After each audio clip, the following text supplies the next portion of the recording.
जब भी मौसम में बदलाव आता है, बहुत सारे बैक्टीरियल और वायरल इन्फेक्शंस भी पनपने लगते हैं, जिसकी वजह से बच्चों में आता है हाई फीवर यानी कि तेज बुखार। जब आप अपने बच्चे को तेज बुखार में देखते हैं तो आप घबरा जाते हैं, माता पिता परेशान हो जाते हैं, हाई फीवर की वजह से बच्चे परेशान हो जाते हैं। तो आज हम बात करेंगे कि क्या करें जब आप अपने बच्चे को हाई फीवर में देखते हैं, उस समय आपको क्या क्या स्टेप्स लेने हैं, उसी के बारे में आज हम बात करेंगे इस छोटे से वीडियो में। नमस्कार, मैं हूं doctor Savita Chaudhary and this is my clinic, Shubham child and adolescent clinic.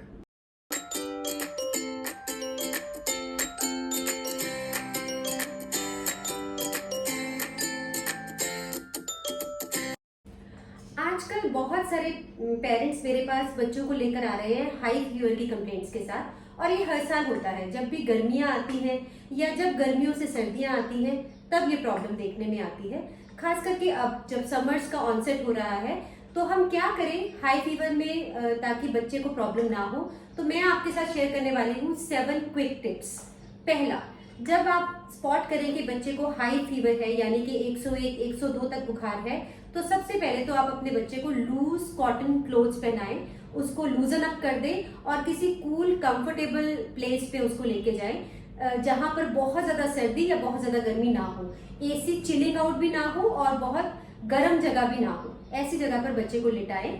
Number 1। Number 2, आप हाइड्रोथेरेपी यानी पानी से बच्चे को उसकी थेरेपी करें।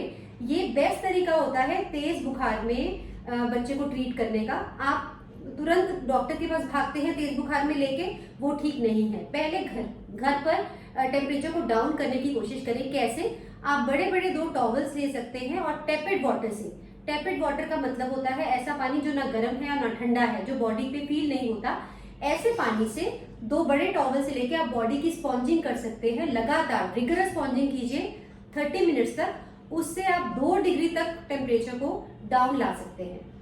या तो आप ये कर सकते हैं या फिर आप बच्चे को नहला सकते हैं टेपेड वाटर से। ठंडी पट्टी नहीं रखनी है, ठंडे पानी से बच्चे को नहीं नहलाना है, that's not the right way of doing it. Tapped water से हाइड्रोथेरेपी करना is the right way. So ये है आपकी second tip. Number 3, over the counter medicine. आप जब डॉक्टर के पास रूटीन चेकअप्स के लिए जाते हैं या किसी इन्फेक्शन के लिए जाते हैं तो आपको अपने बच्चे के लिए पैरासीटामोल की डोज पता होनी चाहिए। आपके पैरासीटामोल का सिरप या मेडिसिन लेबल होने चाहिए। आपको पता होना चाहिए वो कब एक्सपायरी हो रही है और आपको कितनी डोज बच्चे को देनी है जब फीवर बच्चे को है। हाई फीवर से स्पॉन्जिंग करके आप उसको लो फीवर पर लाएंगे और आप पैरासीटामोल की डोज देंगे, which you can do at home before rushing to the doctor. आप ये घर पर कर सकते हैं, लेकिन आपको पता होना चाहिए कि आपको कितना डोज बच्चे के वेट और एज के हिसाब से देना है। कुछ बच्चे फिब्राइल सीजर्स के बच्चे होते हैं, यानी फीवर के चढ़ते ही उनको फिट्स पड़ने लगते हैं। ऐसे बच्चों के लिए एक स्पेशल मेडिसिन आती है जो फीवर के शुरू होते ही देनी होती है। उसकी भी डोज आपको पता होना चाहिए और उसको भी लेबल करके रखना जरूरी है। So this is my third tip कि ओवर द काउंटर मेडिसिन आपके पास अवेलेबल रहने चाहिए ताकि फीवर के समय आप अपने बच्चे की हेल्प कर पाए। Number 4, plenty of fluids. Fever के टाइम हाइड्रेशन बहुत जरूरी है क्योंकि बॉडी से टेम्परेचर हाई होने की वजह से फ्लूइड लूज हो रहा है, डिहाइड्रेट हो सकता है बच्चा। पानी उसको खूब पिलाइए किसी भी फॉर्म में। वैसे तो water itself is a very good hydration factor, लेकिन उसके अलावा नींबू पानी, नारियल पानी बहुत जरूरी है। आप लेकिन शुगरी ड्रिंक्स अवॉइड कीजिएगा। डू नॉट गिव लिम्का या कोल्ड ड्रिंक्स, इससे शुगर रश होगा और बच्चा बहुत ज्यादा रेस्टलेस और इरिटेट होगा। So do not give sugary drinks. पानी या नारियल पानी या नींबू पानी आप दे सकते हैं, बहुत सारा पानी पिलाइए। Do not self medicate. Please understand, antibiotic is not the treatment for fever. 90% of the fevers, particularly in summers, they go away without the use of antibiotic.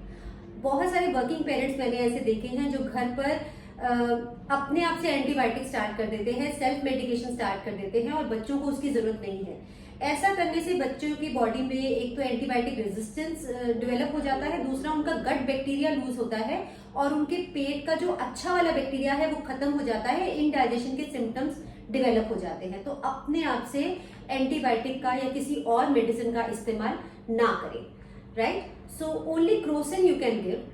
Number 6, you observe the child for 24 hours. अगर fever घर पे आप देख रहे हैं और कोई symptom नहीं है तो आप बच्चे को घर पे टाइम टू टाइम क्रोसिन दे सकते हैं, स्पॉन्जिंग कर सकते हैं, घर पर ऑब्जर्व कर सकते हैं।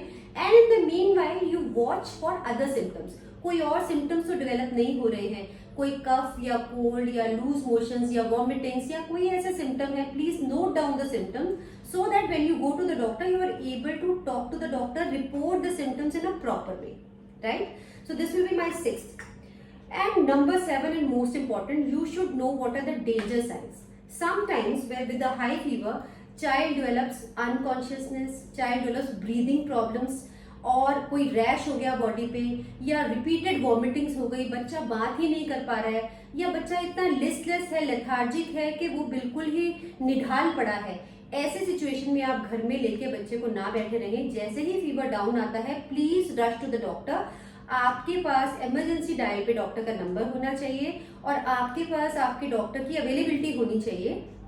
Talk to the doctor, come to us, bring your child and get your child treated. Please घर पर फिर लेकर बच्चे को ना बैठे रहे और अपने आप से उसका ट्रीटमेंट ना करें। ऐसे भी बहुत सारे केसेस मैंने देखे हैं कि बच्चे को 3-4 दिन तक आप घर पे ट्रीट करते रहते हैं, when the child gets really bad then you bring the child. फिर उस समय पे हमारे लिए भी मुश्किल हो जाता है। So these 7 tips that I have given you, please note these tips, please follow them and I am sure अगर आप ये 7 टिप्स फॉलो करेंगे तो हाई फीवर जो आजकल बहुत कॉमनली आ रहा है मेरे पास, इसमें आपको बहुत मदद मिलेगी। अगर आपको कोई इसके बारे में सवाल पूछना है या कोई एक्सपीरियंस शेयर करना है, you are more than welcome and you can share it on my YouTube channel which is doctor Savita Chaudhary, child and teen specialist. And next week मैं फिर मिलूंगी एक नई वीडियो के साथ। Thank you so much.